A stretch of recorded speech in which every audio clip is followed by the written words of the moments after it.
hari ini Mosi tidak percaya masyarakat terhadap institusi Polri. Walaupun sebenarnya itu kita tidak bisa mengeneralisir bahwasanya ini institusinya. Mungkin ada oknum-oknum yang memang coba memanfaatkan situasi ini. Ketika kita masuk di kualitas bukti dan saksi itu udah masuk pokok perkara. Iya. Padahal kan kadang ini perlu diuji dulu gitu. Iya, kita menduga ada mens rea ini ya. Iya. Ada niat dia sebenarnya untuk mengelabui pelapor. Kita sebut aja ke Polda Sumut karena ini penyidiknya yang mau kita pertanyakan nih juga. Dilaporlah ini ke Polda Sumut. Jadi menurut Bang Rido selaku narasumber kita, bagaimana syarat untuk buat laporan polisi ini biar masyarakat juga tahu?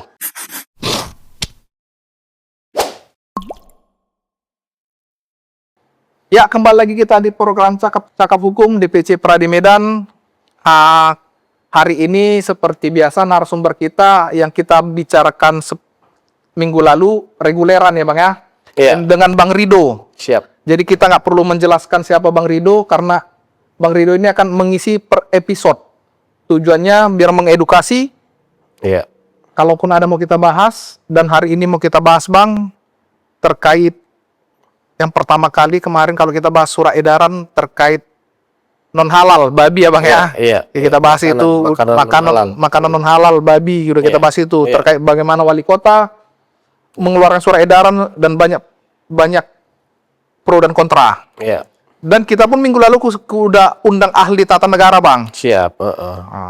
Hari ini mau kita bahas Bang terkait KUHP lama, perkara lama terkait 372 378. Oke. Kita mau bahas itu Bang terkait KUHP lama di mana klien saya Bang. Iya.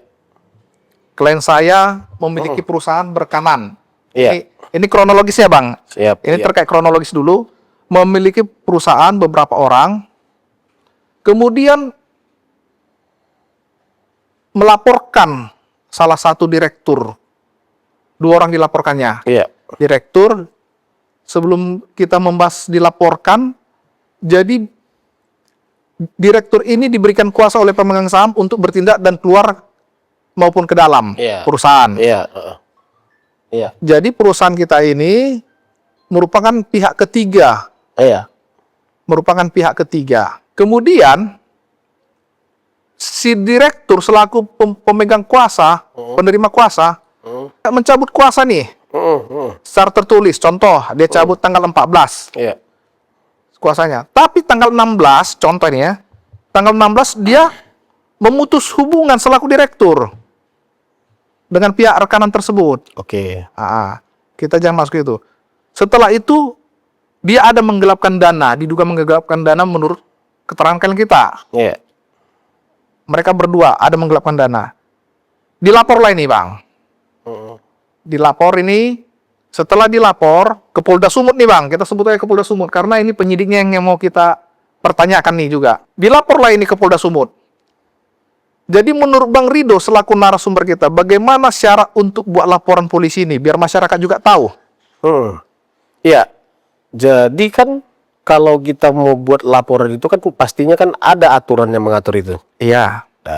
Ada aturan yang mengatur itu supaya orang juga nggak sembarang melapor gitu ya. Iya. Nah, kalau kita mau melaporkan satu peristiwa gitu ya, satu peristiwa hukum, satu peristiwa, yang pertama ya pastinya ada korban gitu ya. Pastinya si korban pelapor. Iya. Nah, tapi kan nggak ujuk-ujuk juga ketika dia korban, dia kan juga harus memberikan keterangan, baru memberikan bukti-bukti. Iya. Nah, salah satunya adalah 2 alat bukti yang cukup. Ya. Itu yang sering kita hadapi di lapangan, gitu kira-kira. Ya. Baru ditambah dengan beberapa saksi mungkin ya, atau 1 orang saksi atau 2 orang saksi, untuk menjelaskan bahwasanya memang keadaan atau peristiwa yang dia laporkan itu ya ada orang yang mengetahui itu, gitu kira-kira. Saksi dia. Iya. Berarti ada bukti apa itu bukti surat? Iya, bukti surat. Didukung saksi minimal 2 alat bukti. Oke. Iya. Kita kembali lagi. Setelah dilaporkan Bang, ini naik proses ke sidik. Oke. Berarti sebelumnya lidik. Iya. Oke. Berarti saksi-saksi sudah diperiksa. Iya. Sudah dimintai keterangan mereka. Dimintai keterangan.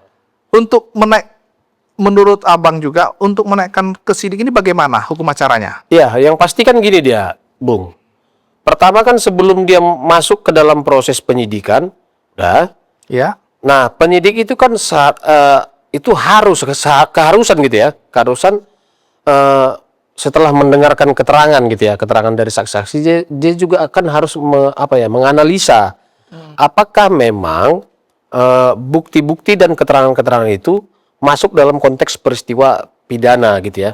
Kan bisa saja mungkin ketika disampaikan keterangannya, disampaikan buktinya, ternyata ini bukan peristiwa pidana, tapi ini peristiwa perdata. Gitu dia kira-kira. Nah, kalau ini sudah memenuhi syarat gitu ya, memenuhi syarat bahwasanya ini adalah peristiwa pidana, maka mereka melakukan gelar. Ya. Gelar untuk naik ke tingkat penyidikan. Gitu kira-kira dia. Oke, berarti naik ke tingkat penyidikan Iya. dalam arti kata sudah memenuhi unsur. Sudah memenuhi unsur. Sudah memenuhi unsur. Iya. Ya kan? Iya. Berarti kalau begitu SPDP sudah mulai. Pasti, karena memang itu ketentuan. Ketika memang sudah naik dia ke penyidikan, maka penyidik harus memberitahukan. Oke. Ah. Berarti memenuhi unsur nih, Bang. Iya. Oke, balik kita ke perkaranya nih. Kan? Dia sudah naik sidik. Oke. Setelah sesuai dengan keterangan Bang Rido tadi, Ya.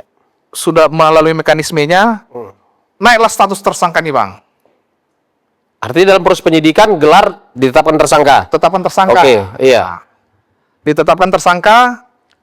Setelah ditetapkan tersangka, pihak tersangka mencoba pra-peradilan. Ya, artinya ada kejanggalan menurut mereka. Menurut sehingga mereka. melakukan upaya hukum pra-peradilan. Oke. Oke. NO barang ini tidak dapat Oke. diterima Oke. terkait surat kuasa. Iya. Sehingga penyidik lanjut. Oke. Lanjut perkara ini. Mereka tidak melakukan upaya lain lagi. Kemudian mereka melakukan upaya damai. Oke, ada restoratif lah di situ ya. Ya, Heeh. ternyata upaya damai ini hanya trik dari tersangka. Oke. Tidak semua syarat perdamaian itu tidak dilaksanakan. Iya. Ada beberapa tidak dilaksanakan, Deng. Iya, kita menduga ada mens rea ini ya. Iya. Ada niat dia sebenarnya untuk mengelabui pelapor, dia buatlah ini. Sehingga P19 lah ini. Oke. P19. Oke. Yang menariknya kita kaji dulu, Bang. Iya. Menurut hukum acara, kan saya selaku kuasa hukumnya. P19 ini ada beberapa petunjuk. Iya. Yang pertama mengatakan bahwasanya tentukan dulu kerugiannya. Oke. Oke. Padahal uang yang di perusahaan itu sudah ada 390 juta yang digelapkan, yang dituduh digelapkan. Oke. Oke. Tapi si tersangka mengembalikan ke perusahaan ini. Oke. Setelah ada laporan. Setelah tersangka lagi. Setelah tersangka. Ah. Oke. Dikembalikan ini. Iya. Sehingga kita mengkaji lagi, Bang. Saya mau bertanya lagi biar edukasi juga buat kita Iya. semua di sini. Iya. Dalam hukum pidana, apakah hanya kerugian itu seperti apa, Bang? Apakah hanya berbentuk uang saja? Ya, kerugian itu tidak hanya berbentuk uang, tidak hanya berbentuk barang gitu ya. Tapi ya kalau kita bicara hukum ini kan biasa ada bahasa kerugian material dan immaterial gitu ya. Iya. Artinya ya dia tidak hanya bentuk uang gitulah kira-kira. Dia tidak hanya bentuk benda gitu. Oke. Mm. Oke, baik. P19 selain ini barangnya. Iya. P19 ini berarti berkas berkali-kali diberikan ke jaksa kembali Kembali ke penyidik. ke penyidik. Iya. Yang namanya P19 kan kita kan tidak mengetahui. Itu kan internal antara penyidik Iya. dengan pihak kejaksaan. Kejaksaan, iya. Tapi kami menduga, menurut keyakinan saya, Iya. kalau saya kutip dari Iya. Panji, ada permainan. Menurut keyakinan Menduga saya. lah ini ya. Menduga. Iya. Iya. Menurut keyakinan saya menduga. Iya. Ada permainan. Iya. Sehingga P19. Oke. Kemudian, ini perkara 2021, Bang. Oke. 2025, panjang nih perkaranya kan? Iya. 2021 atau 22 itulah, sorry. Kemudian 2021 Juni, penyidik membuat SP3 penghentian perkara. Di sini kita mau bahas, Bang. Membuat SP3. Oke. Dalam mereka SP3-nya itu tidak cukup bukti.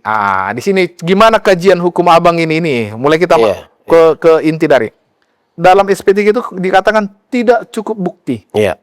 Gimana pandangan Anda? Iya, yang pertama kan gini, kita harus paham dulu ya kan soal apa yang dimaksud dengan SP3 gitu ya. Iya. Nah, SP3 ini kan sebenarnya kan tindakan penyidik untuk menghentikan perkara. Ya. Nah, tindakan penyidik untuk menghentikan perkara itu kan pasti ada beberapa alasan yang diatur oleh hukum gitu ya. Iya. Ada ketentuan. Nah, salah satunya memang bukan salah satunya ya. Yang pertama itu bahwa memang kenapa ini dihentikan karena memang tidak cukup alat bukti, tidak cukup bukti gitu ya. Iya. Nah, yang kedua memang bahwasanya ini bukan peristiwa pidana. Kan gitu. Yang Iya. ketiga memang bebas demi hukum gitu ya. Iya. Karena memang mungkin ya diberhentikan dia karena si terlapornya mungkin sudah meninggal dunia. Iya. Sehingga kan ya siapa lagi yang mau dituntut kan gitu karena sudah meninggal dunia. Nah, tapi dalam perkara yang Bung sampaikan tadi itu kan ya saya juga melihatnya ini ada kejanggalan kan gitu. Kenapa saya bilang ada kejanggalan? Karena dari proses awal ketika dilaporkan peristiwa ini udah dilaporkan, diminta klarifikasi, dikumpulkan alat bukti, lalu dilakukan analisis, ya kan, naik dari penyelidikan ke penyidikan, terus setelah itu dilakukan lagi analisis, dilakukan gelar, ternyata ini sudah tersangka. Artinya secara hukum, menurut saya nih ya, menurut saya, bahwa alat bukti itu sudah terpenuhi. Orang ditentukan sebagai tersangka itu menurut saya, menurut hukum juga menurut saya dan menurut hukum, orang ditentukan sebagai tersangka itu kan pasti sudah memenuhi unsur. Iya. Nah, kalau hari ini muncul ada surat yang menyatakan menghentikan penyidikan, ini tanda kutip. Ini ada apa di balik ini? Menurut saya gitu. Iya, begitu. Iya, karena memang dia di proses penyelidikan sampai dengan penyidikan, sampai dengan penetapan tersangkanya sudah jelas. Cukup buktinya gitu. Sudah Ya? cukup buktinya. Ya kan? Dan itu cukup bukti, cukup buktinya artinya bukti itu ada surat, ada keterangan saksi, ada berbagai macam lah yang sudah dikumpulkan oleh penyidik dan ditetapkan sebagai tersangka. Ya aku pikir ini nggak ada lagi bahasa menghentikan penyidikan. Ini yang sering terjadi Bang di penegakan hukum kita ini. Iya. Kenapa? Sekelas seseorang yang sudah memiliki lawyer sekalipun, pengacara, advokat sendiri, Iya. bahwasanya mereka bisa berani menghentikan. Coba kita lihat, keluar dulu kita dari proses tadi, Iya. penegakan hukum kita ini, Iya. apalagi khusus di Polda Sumut. Iya. Yang sudah pakai lawyer sekalipun, advokat sendiri pun, mereka berani bermain gini kan. Kan tidak semua masyarakat yang bisa melakukan upaya hukum nih. Iya. Iya. Upaya hukum seperti para peradilan. Oke. Ini yang sering terjadi di Polda Sumut. Saya sebutkan di Polda Sumut. Gimana pandangan Bang Rido dalam APH-APK selama berpraktek melihat di Iya. KBS? Kalau itu ditanya sama saya sebenarnya ini bukan rahasia umum lagi menurut saya ya. Menurut saya. Ya, ini banyak sebenarnya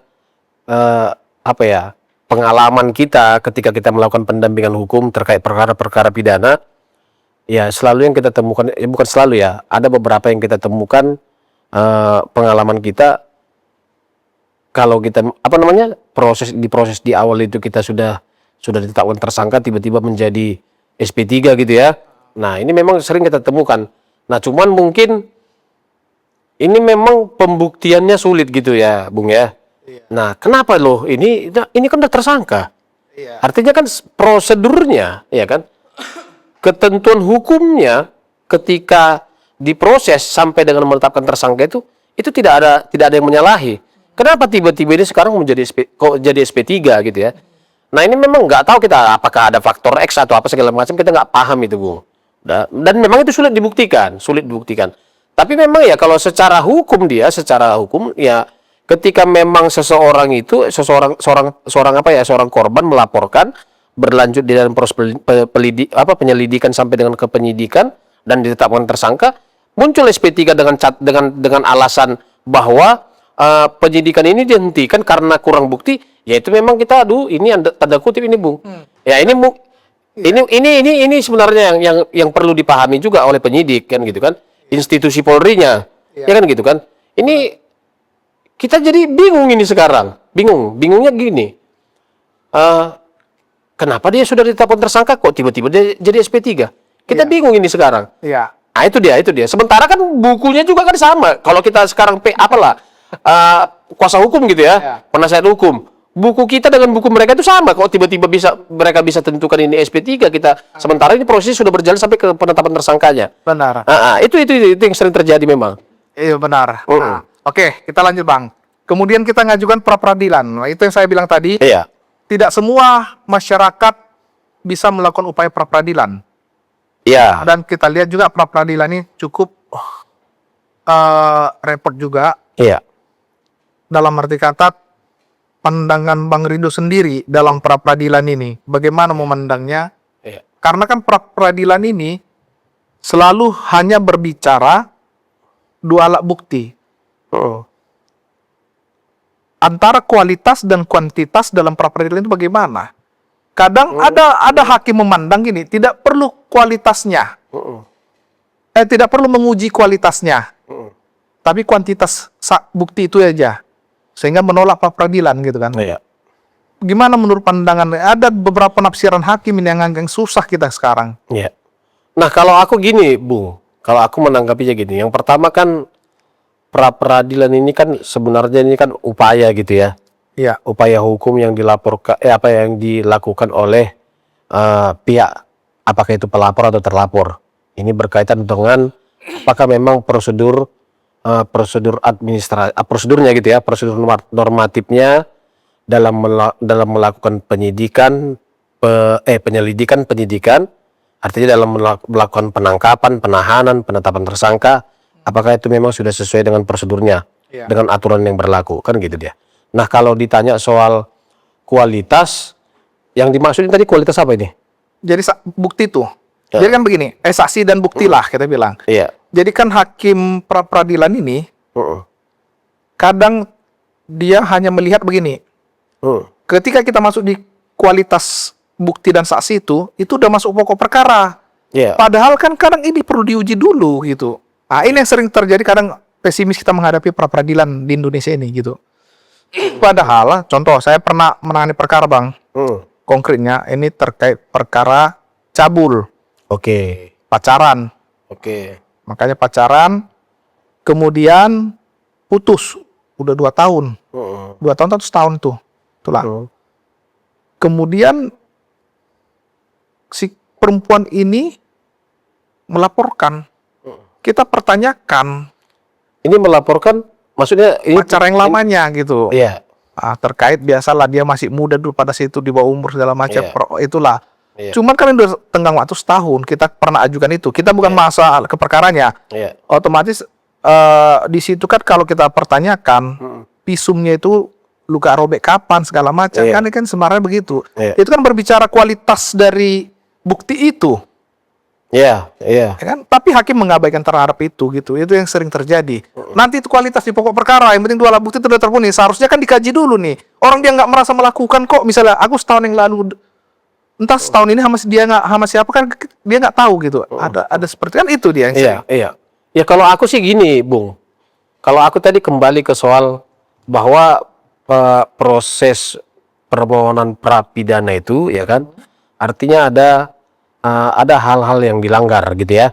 Ada hal-hal yang tidak sesuai dengan aturan normatif gitu ya. Sebagaimana yang dimaksud dalam hukum acara.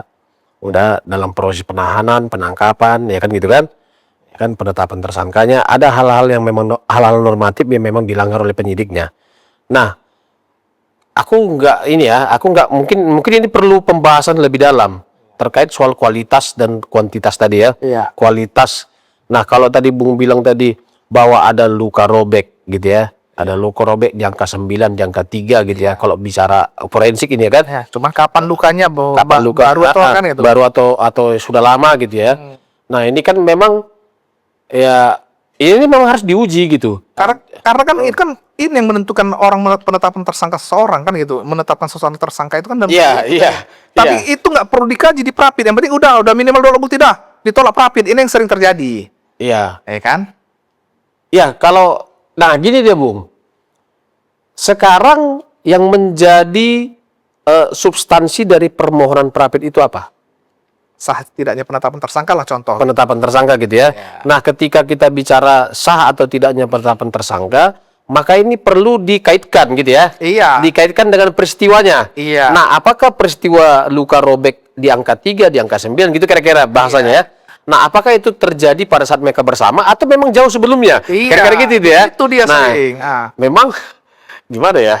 Ini memang berbeda tafsir nanti kita dengan majelis hakim memeriksa perkara. Iya. Ya, kadang-kadang kan hakim ini kan melihat ya ini nanti itu sudah masuk dari bagian pokok perkara. Perkara gitu. itu yang sering. Nah, sementara kan kita harus uji juga. Ya, jangan juga orang ini hari ini si terlapor ditetapkan tersangka sementara peristiwa itu jauh sebelum. Iya. Gitu ya. Gitu situ. kira-kira. Ya, Ini memang perlu kajian yang mendalam ini, Bu. Iya. Ya kan? Dan memang itu sering terjadi gitu ya. Sering terjadi. 351. Iya, Ya kan, yang penting visum. iya. Ya kan, masalah siapa yang terbukti nanti nantilah itu Nanti di persidangan gitu ya. di perkara kan. Oh, Padahal kan kadang kan visumnya itu kita pertanyakan. Iya, iya. Peristiwanya bagian persusian enggak? Iya. Yang minimal 2 alat bukti udah terpenuhi. Iya. Itu yang sering. Iya, iya. Oke. Itu yang sering terjadi, makanya betul, kita betul. berharap juga ada aturan khusus dari Mahkamah Agung nih, Bang. Iya. Terkait perapit ini gitu. Jangan Iya. aja minimal 2 alat bukti udah gitu kan. Iya, iya. Betul. Iya kan? Iya, betul. Kita kan jadi riskan ini. Oke. Kembali ke perkara kita, Bang. Oke. Nah, setelah itu kemudian kami ajukan pra peradilan. Tapi ini mungkin tidak seperti konteks yang kita ceritakan. Oke, siap. Karena ini kan terkait penghentian perkara. Iya. Kami lakukan upaya penghentian perkara. Iya. Terkait penghentian perkara itu bahwasanya kami anggap janggal begini-begini karena sesuai yang tadi Abang jelaskan. Iya. Ya puji Tuhannya itu yang saya bilang tadi, tidak semua klien mampu melakukan upaya-upaya baik itu membayar fee lawyer, kuasa lawyer gitu Iya, kan. iya. Ada juga yang susah. Memang ada sih yang pro deo namanya kan, Iya. pro bono. Betul. Tapi kan semua kan apakah harus seperti ini baru dilakukan gitu. Oke. Kami lakukan upaya pra peradilan. Puji Tuhan dikabulkan, menyatakan SP3 tidak sah, menetapkan tersangka begini. Ini yang sering terjadi yang tadi sudah kita diskusikan. Setelah SP3 itu dibukalah ini kembali. Oke. Artinya putusan itu meminta supaya SP3 itu dibuka kembali gitu ya. Nah, dibuka kembali. Iya. Yang tadi sudah kita bahas mekanisme baik itu mulai dari sidik lidik sampai penetapan tersangka. Iya. Yang sekarang yang mau kita diskusikan, Bang, terkait oknum-oknum seperti ini bagaimana? Ini kan hukum acara sudah dikangkangi nih, kan gitu. Iya. Ya kalau ini memang gimana ya? Kalau aku melihatnya ini dari sisi praktisi ya. Iya. Dari sisi praktisi hukum yang artinya yang sering mendampingi masyarakat yang bersentuhan dengan persoalan-persoalan pidana gitu ya. Memang ya saya juga melihat ini kayaknya ada benang kusut juga gitu ya. Ya kan, kayaknya benang kusut juga, harusnya memang ya masing-masing introspeksi diri, introspeksi perbaikan gitu ya. Iya. Bahwa memang hari ini masyarakat sudah membangun image gitu ya, membangun image ketidakpercayaannya terhadap institusi gitu ya, institusi penegakan hukum, terkhusus mungkin menurut saya institusi Polri gitu ya. Jadi dengan situasi saat ini, saya melihat ini ya, saya coba melihat, walaupun sebenarnya perlu dilakukan riset ya, perlu dilakukan penelitian bahwa memang hari ini mosi tidak percaya masyarakat terhadap institusi Polri. Walaupun sebenarnya itu kita tidak bisa mengeneralisir bahwasanya ini institusinya. Mungkin ada oknum-oknum yang memang coba memanfaatkan situasi ini. Mereka melihat bahwasanya masyarakat ini masih banyak yang notabene-nya tidak mengerti hukum. Nah, ini dimanfaatkan sehingga banyak terjadi penyimpangan gitu ya. Sebagaimana yang diatur dalam ketentuan hukum, ini yang terjadi sering. Kayak gitu ya. Iya. Oke, Bang, luar biasa. Baik, tapi saya rasa, Bang, bukan hanya di kubu Polri-nya lagi sekarang ini, Bang. Iya, ini udah semua ya gitu ya. Kejaksaan sendiri penting, Bang. Iya. Kenapa? Karena kan kadang kita melihat, kadang bukan memuji atau mengapakan Polri-nya sendiri kan. Iya. Kadang kan banyak orang menghujat Polri-nya sendiri ya, terkait penegakan hukum. Iya. Padahal pihak kejaksaan juga kan berperan juga di sini. Iya, benar. Iya, pihak kejaksaan kan berperan juga dari itu penetapan tersangka. Iya. Kan itu kan mereka melakukan expose juga, kan gitu. Ini Betul. lucu juga kenapa seperti ini ragu. Jadi masyarakat hanya taunya polisi itu aja sekarang kan. Karena mereka langsung berhadapan dengan polisi nih, Ben.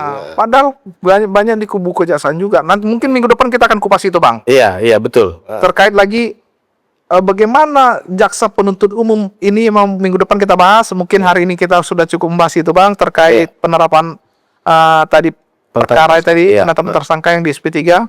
Besok kita akan bahas ini bagaimana jaksa yang sudah menuntut SP3 kan perkara,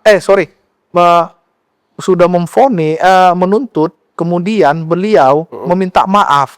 Sementara sudah menjadi produk hukum ini. Iya, iya. Nah, Iya. ini udah semakin ngaco ini kan. Diragukan konsistensinya ya.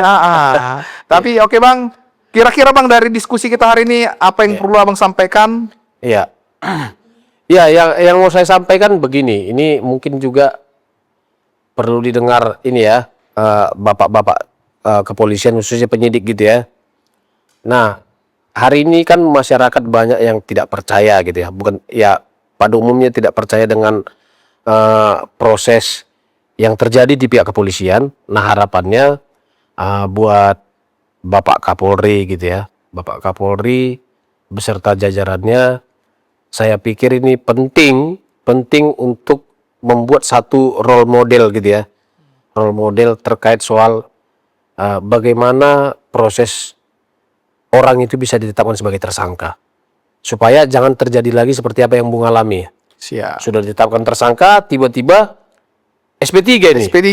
Iya, ini kan artinya kan, nah kita nggak tahu apakah memang ada sekat-sekat kewenangan atau memang ini komando gitu. Iya. Nah, itu dia. Jadi harapannya buat institusi Polri, institusi kejaksaan, penting menurut saya supaya masyarakat tetap percaya, tetap memberikan kepercayaan kepada lembaga itu, ya berjalanlah sesuai koridornya, gitu. Supaya masyarakat ini juga nyaman, gitu kan. Supaya negara juga tidak abai, gitulah kira-kira. Terkait perkara kita ini gimana kira-kira menurut Abang? Nah, Saya kalau jelasin ini cocoknya ini gimana? Kalau terkait perkara ini, ya saya menduga ini Bung, saya menduga bahwasannya ada sesuatu dalam proses perjalanan perkara ini. Kenapa saya katakan begitu? Ya itu tadi kan sudah ditetapkan tersangka. Nah, proses penetapan tersangka itu kan setiap proses penyelidikan itu kan diawasi. Ada wasidik. Ya. Kan gitu. Nah, artinya ini kan prosesnya tidak berjalan sendiri. Ada pengawasan juga terhadap proses itu. Nah, kalau hari ini sudah ditetapkan tersangka, ternyata besok ditetapkan di SP3 kan. Nah, saya pikir ini perlu dilakukan pemeriksaan terhadap proses itu. Begitu ya. Iya, penting itu Bung. Cocok ini dilaporkan ini ya. Iya, dilaporkan itu. Supaya jangan juga terjadi ke masyarakat-masyarakat yang lain. Kita bukan benci terhadap polisinya, kejaksaan, tapi kita pengen ada efek jerah terhadap oknum yang nakal-nakal ini, sehingga seperti saya bilang tadi, tidak semua mampu menggunakan jasa advokat. Betul. Saya rasa begitu. Oke, Bang, luar biasa hari ini. Terima kasih waktunya. Iya. Ya, dan kita juga mau minta rekan-rekan masyarakat atau mahasiswa, kira-kira apa mau kita bahas, boleh di komen di kanal YouTube kita Bang ya. Tapi jangan lupa di subscribe dan like and share gitu ya. Gitu di Cakap-Cakap Hukum. Thank you Bang, terima kasih banyak. Oke Bung. Baik, Cakap-Cakap Hukum cocok kau rasa.